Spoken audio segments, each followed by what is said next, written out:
sehingga masyarakat tidak salah memilih siapa sih yang akan menjadi calon presiden, calon wakil presiden, sehingga negara ini tetap maju ke depan.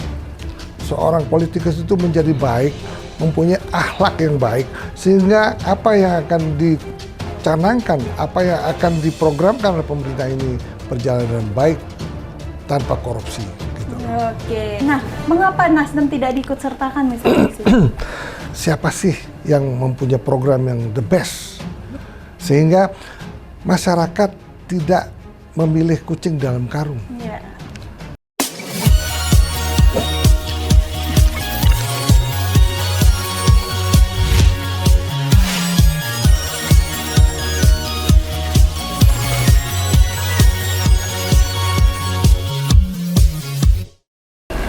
Halo semuanya, selamat sore, kembali lagi di channel Mister Puisi. Tepuk tangan. Wah, kembali lagi nih kita akan membahas mengenai politik dan perkembangan politik di Indonesia. Nah, seperti yang kita tahu, saat ini memang sedang memanasnya dan makin memanas era politik di Indonesia karena pemilu 2024 itu semakin mendekat. Bahkan banyak sekali berita-berita baru yang mungkin kita akan selalu bahas di channel Mister Puisi ini.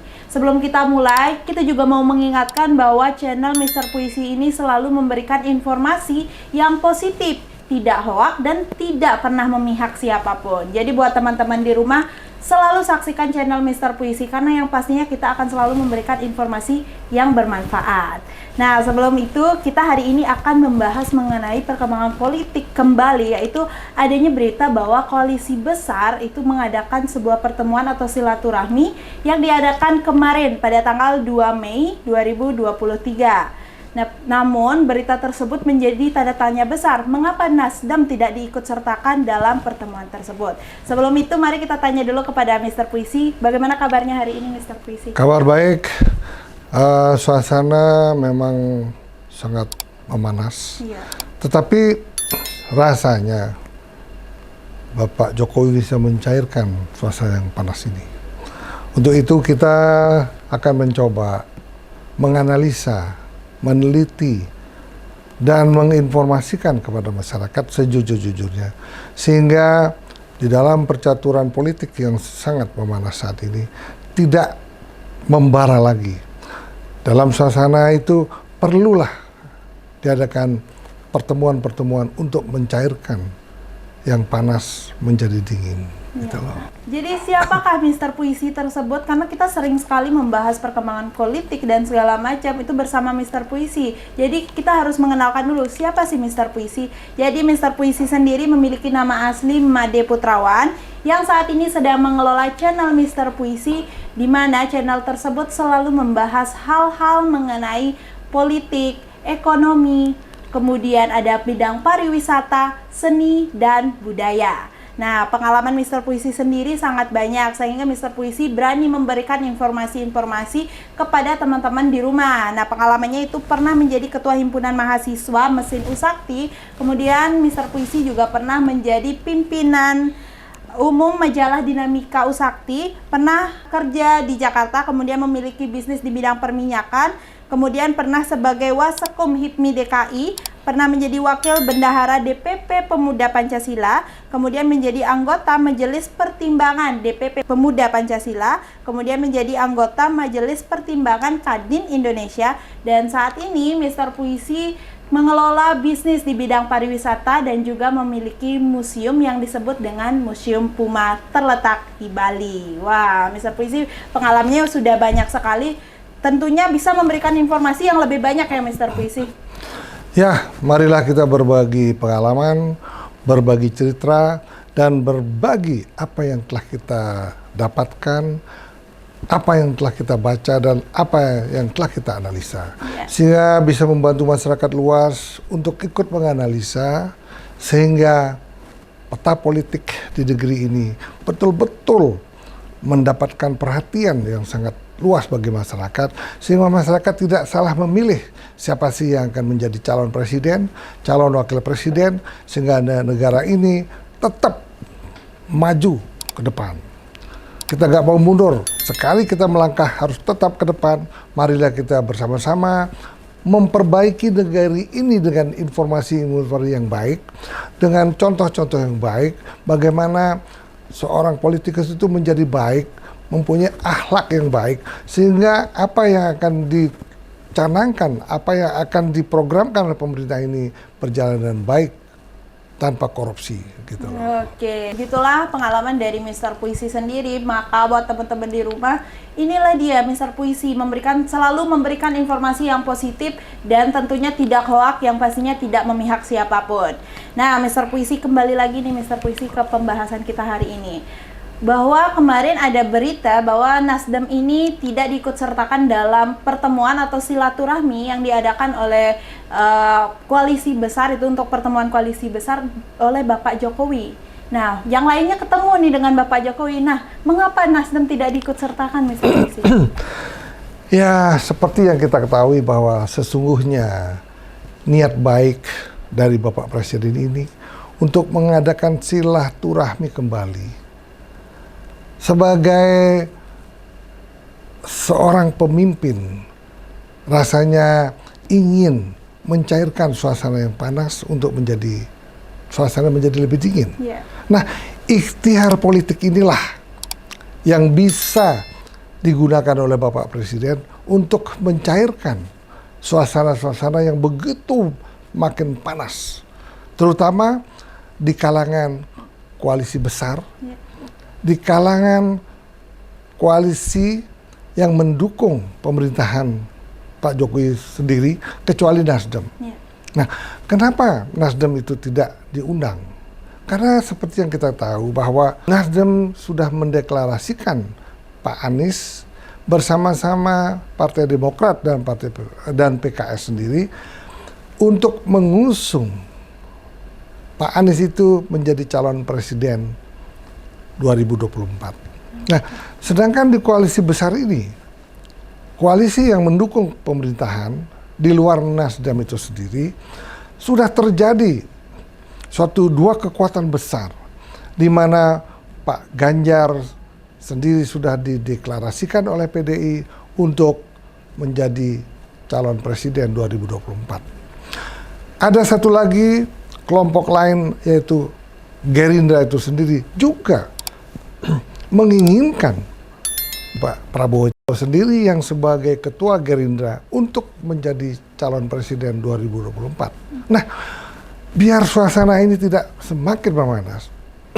perlu ikhtiar politik untuk bisa mencairkan kedua tokoh besar ini untuk tidak terlalu keras gesekan-gesekan di dalam memilih, di dalam kampanye yang akan dilakukan tidak lama lagi. Nah, untuk itu kiranya setelah kita baca dan setelah kita lihat apa yang dilakukan pada saat pertemuan tersebut, ternyata lebih banyak membahas masalah-masalah perekonomian Indonesia ke depan bagaimana. Kenapa demikian? Karena apa yang telah dibuat oleh Bapak Jokowi ini perlu berkesinambungan. Ya, berkepanjangan ya. Berkepanjangan, berkesinambungan. Untuk itu ada seorang peneliti politik juga, M. Kodari, mengatakan bahwa sesungguhnya ekonomi pendukung pemerintah Jokowi ini adalah merupakan koalisi berkesinambungan. Dan berkesinambungan artinya berkelanjutan. Yeah. Sehingga kelompok besar ini, koalisi besar ini dapat memikirkan lebih jauh lagi apabila mereka sudah sepakat untuk memenangkan pemilu di akan yang datang. Karena pemilu ini merupakan pemilu yang sangat penting, di mana nantinya kampanye juga dilakukan tidak terlalu lama, tidak seperti dulu. Terlalu lama. Mungkin kampanye ini sekarang kemungkinan 3 bulan maksimal. Ya, karena ini juga udah pertengahan ya, Mr. Puisi. Nah, itulah nanti akan kita lihat siapa sih yang mempunyai program yang the best. Sehingga masyarakat tidak memilih kucing dalam karung. Ya. Nah, itulah tujuannya pemerintah Indonesia, terutama Pak Jokowi sendiri, sehingga didapatkanlah pemimpin yang mampu melanjutkan pembangunan yang telah secara masif dilakukan oleh Bapak Presiden Jokowi gitu. Oke, dan berarti memang tujuannya adalah silaturahmi ya, Mr. Puisi. Nah, Mr. Puisi, tadi kan mengutip dari perkataan Mr. Puisi bahwa Bapak Jokowi ini mengadakan silaturahmi ini untuk mencairkan, untuk menenangkan situasi yang panas nih, Mr. Puisi. Nah, apakah betul Mr. Puisi pertemuan koalisi besar ini kan tujuannya adalah, mungkin tujuan utama atau tujuan yang terdapat di dalamnya itu adalah untuk mendekatkan antara partai PDI dengan Gerindra begitu, untuk menyatukan gitu. Apakah benar seperti itu? Lah, mungkin ada pemikiran-pemikiran seperti itu. Tetapi kenyataannya kan kedua calon ini marginnya sangat tipis. Iya. Nah, sehingga mereka ada egoisme masing-masing untuk tidak saling mengalah. Oke. Nah, di samping itu, Bapak Jokowi itu ingin estafet kepemimpinan ini berkelanjutan. Iya. Nah, seandainya ini gontok-gontokan, pastilah akan terjadi 3 calon presiden yang akan nanti di dalam pemilu 2024 yang akan datang. 3 calon presiden inilah yang akan fight siapa yang akan menjadi pemenang, yaitu Pak Anies yang disponsori oleh Nasdem, Demokrat dan PKS, kemudian Pak Prabowo disponsori dan dipilih oleh Gerindra sendiri untuk menjadi calon presiden, kemudian Pak Ganjar sendiri dari PDI. Ini merupakan persaingan yang sangat ketat. Iya.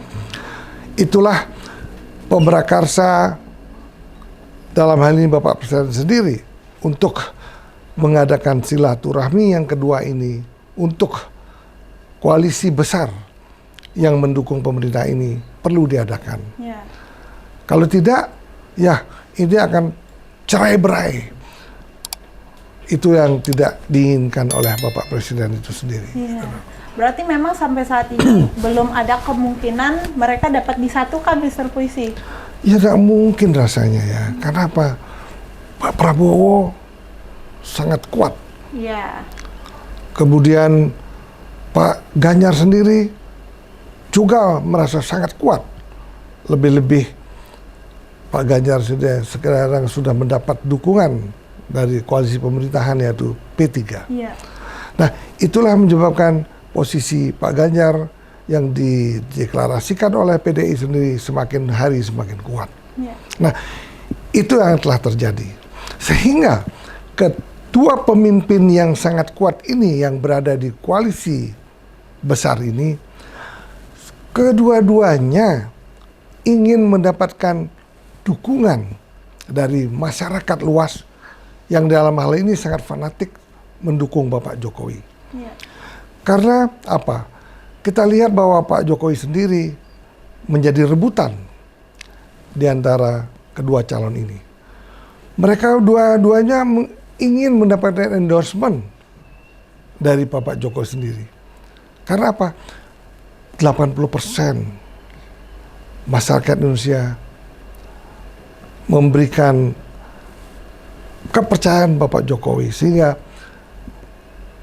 rating ataupun yang selama ini yang didapatkan oleh Pak Jokowi sampai terus naik. Iya. Nah, apabila ratingnya Pak Jokowi ini turun, maka endorsementnya Pak Jokowi ini juga akan turun. Iya. Nah, saat ini adalah approval rating itu sangat tinggi, hampir 80%.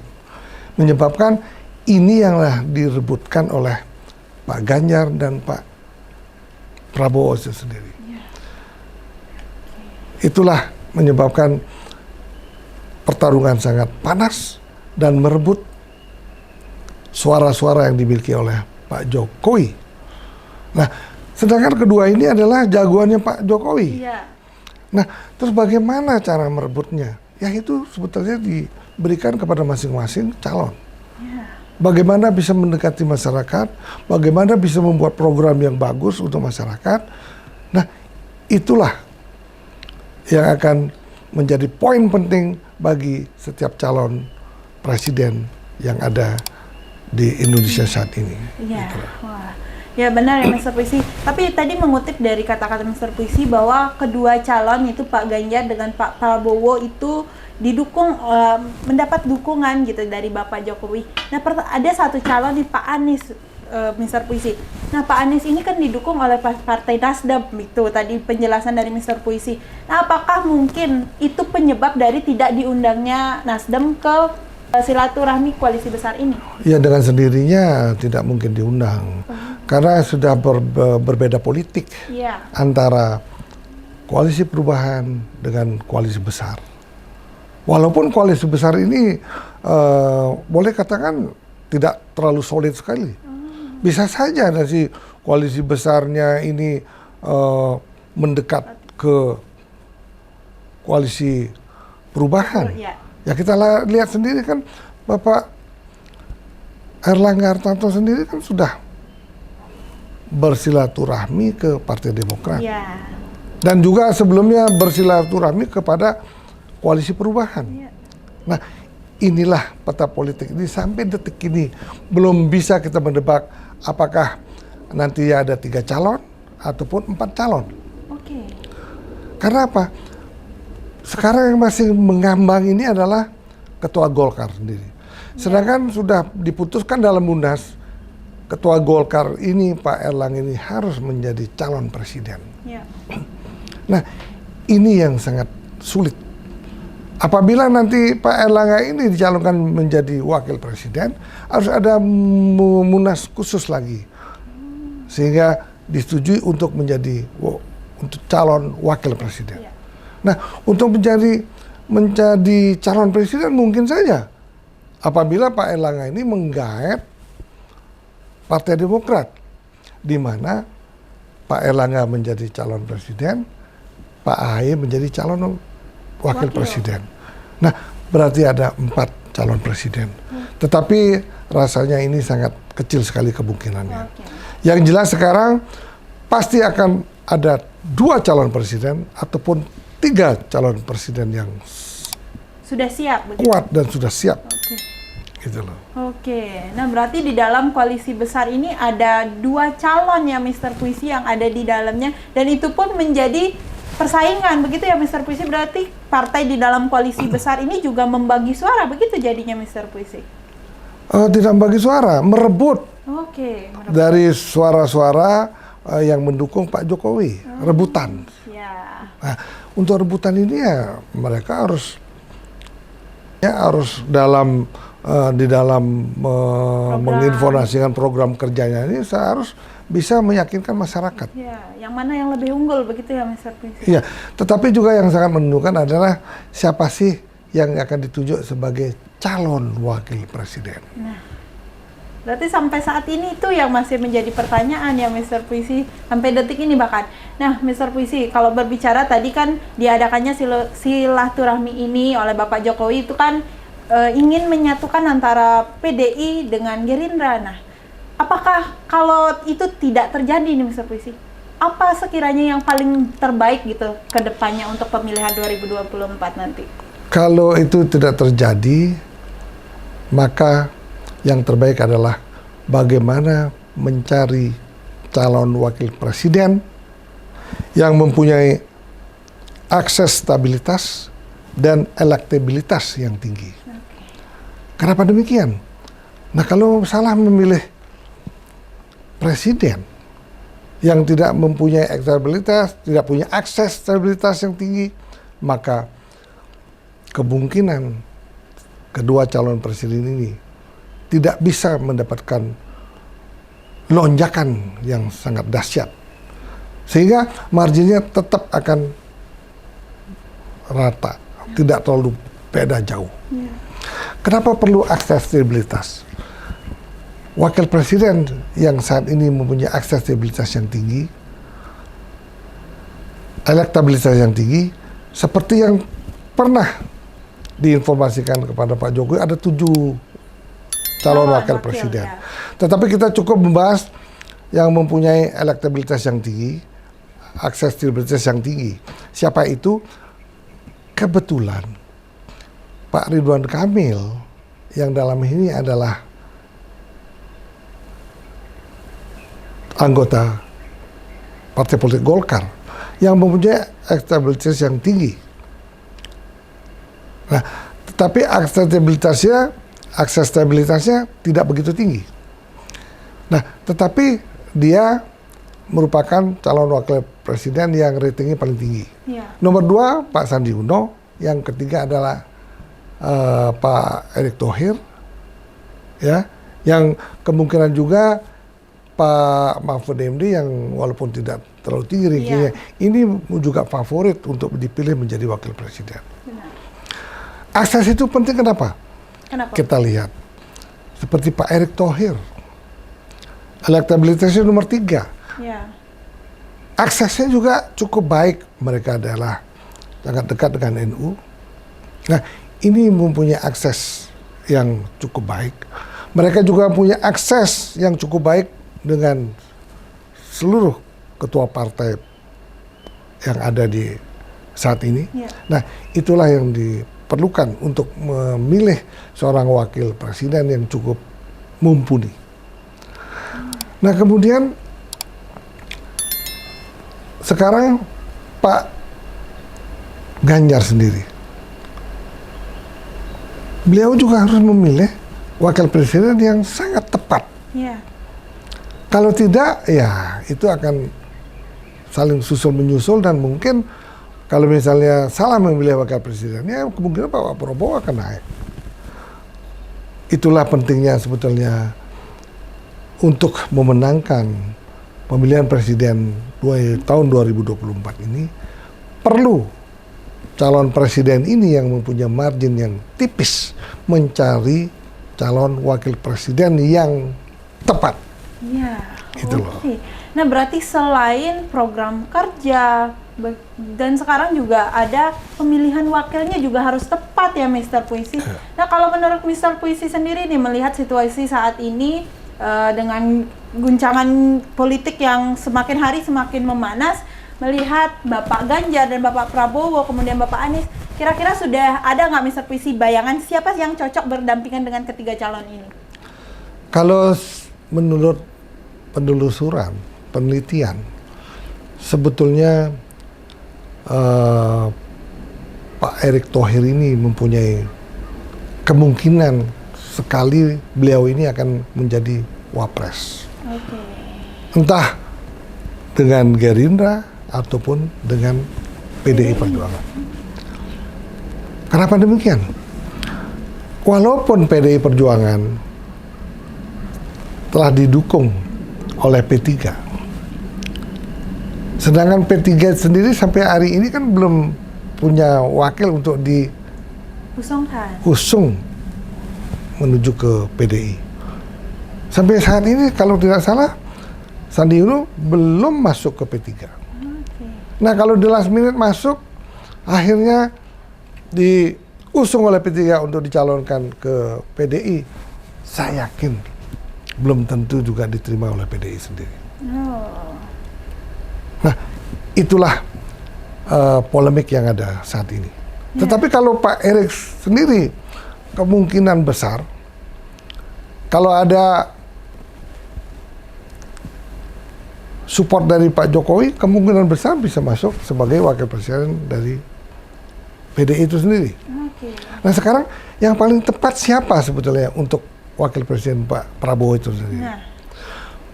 Kita tahu bahwa Pak Prabowo pemilihnya ini adalah terbelah dengan Pak Anies. Ya. Beliau ini sangat kuat di Jawa Barat. Pak Anies juga kuat di Jawa Barat dan Sumatera. Kekuatan ini terbelah menjadi dua, diambil oleh Pak Anies dan Pak Prabowo. Untuk itu, Bapak Prabowo harus mencari wakil presiden yang kuat di Jawa Timur dan Jawa Tengah. Ya. Nah, siapa itu? Kemungkinan Pak Mahfud MD sangat tepat untuk menjadi wakil presiden Bapak Prabowo. Itu loh. Oke, wah, berarti kalau berbincang-bincang mengenai wakil presiden memang sampai saat ini kita masih menebak-nebak ya Mr. Puisi, siapa sih yang cocok begitu. Nah, jadi memanglah begini politik ya Mr. Puisi, setiap menit dan setiap jam itu sudah banyak sekali perubahan dan perkembangan. Nah, jadi buat teman-teman di rumah selalu saksikan channel Mr. Puisi karena kita akan selalu membahas perkembangan politik. Tentunya kita selalu memberikan informasi yang bermanfaat, positif, tidak memihak siapapun, dan pastinya tidak hoax. Buat teman-teman di rumah, jangan lupa like, komen, dan subscribe channel Mr. Puisi. Sampai jumpa kembali. Bye-bye, tepuk tangan!